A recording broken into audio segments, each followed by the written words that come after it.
জীৱনত বহুবাৰ দেখা যায় যে আমাৰ সৎগুণ, সহায়, সময় এই সকলোবোৰকে মানুহে সহজ বস্তু বুলি ধৰে আৰু শেষত আমাকে গুৰুত্ব নিদিয়া হয়।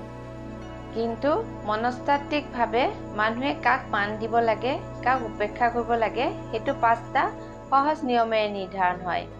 এই 5টা নিয়মৰ বিষয়ে জানি লওঁ আহকচোন। প্ৰথমতে ল' এভেইলেবিলিটি ৰুল। সহজে উপলব্ধ নহ'ব। মানুহে সৰ্বাধিক মূল্য সেই বস্তুটোকে দিয়ে যিটো সহজে পোৱা নাযায়। আপুনি সকলো সময়তে উপলব্ধ থাকিলে মানুহে আপোনাক ডিফল্ট অপশ্যন বুলি ভাবে। সেয়ে নিজৰ সহায়, শক্তি, সময় সীমিত কৰক। আনএভেইলেবল মানে এটিটিউড নহয়, মূল্য নিৰ্মাণ। দ্বিতীয়তে বাউণ্ডাৰী ৰুল। না ক'বলৈ শিকক। যি মানুহে না ক'বলৈ নোৱাৰে সেই মানুহক সকলোৱে সহজতে ঠেলি লৈ যায়।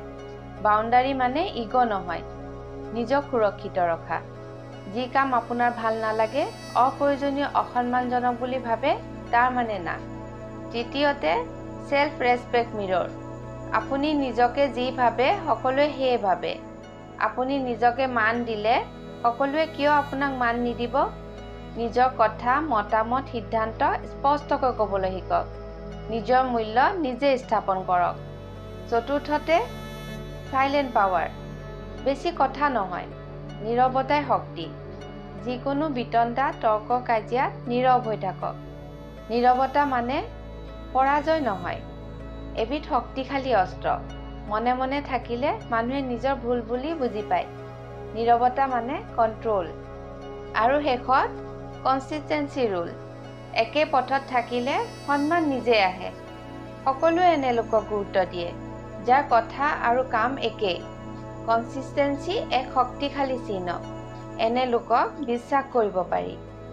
জীৱনত গুৰুত্ব আৰু সন্মান পাব বিচাৰিছে যদি আগতে নিজক সলনি কৰক।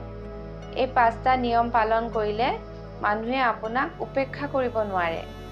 কথাখিনি ভাল লাগিলে যদি লাইক, শ্বেয়াৰ, কমেণ্ট কৰিব আৰু এনেকুৱা ধৰণৰ ভিডিঅ'সমূহ পাই থাকিবলৈ মোৰ চেনেলটো ছাবস্ক্ৰাইব কৰি দিব আৰু ফেচবুকত চাই আছে যদি ফ'ল' কৰি থ'ব। আজিলৈ আহিছোঁ, ধন্যবাদ।